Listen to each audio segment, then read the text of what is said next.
Okay, let's unpack this deep dive. We're looking at something, well, pretty surprising today.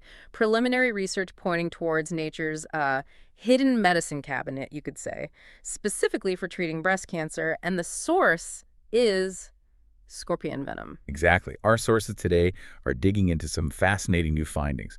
They were actually first presented at the FAESP Week France Health Conference. Our mission here is really to pull out the key insights, look at these novel treatment ideas and also the innovative research methods behind them. So, how how are they doing that? Pinpointing these specific compounds in something like venom? I mean, that sounds incredibly complex. Is it just trial and error? That's a great question. And yeah, it is complex, but they have methods. This is where it gets really fascinating.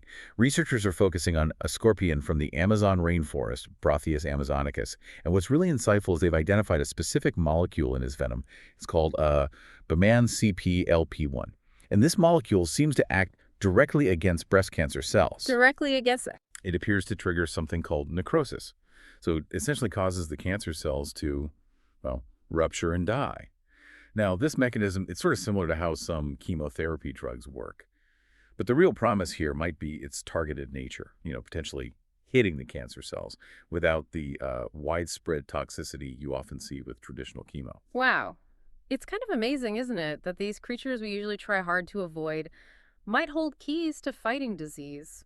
But why look in such, well, unlikely places? Why scorpions and snakes? Yeah, it does raise that important question. Look, we have an aging global population, Right. right? And increased exposure to pollutants and other factors. We're seeing rising cancer rates, unfortunately. So there's Yeah. this really urgent need for more treatment options, better options, hopefully less harmful ones.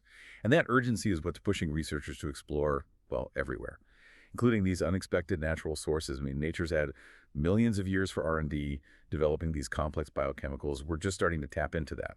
Okay, so they find these potentially useful molecules, but are they super rare? Like, how do you get enough of it to study, let alone treat patients? Are they just milking thousands of scorpions? Ah, exactly. That's a major bottleneck, or it used to be. Milking thousands of scorpions isn't really feasible for large-scale production. So to get around that and really speed things up, a group of Brazilian researchers are using this powerful technique.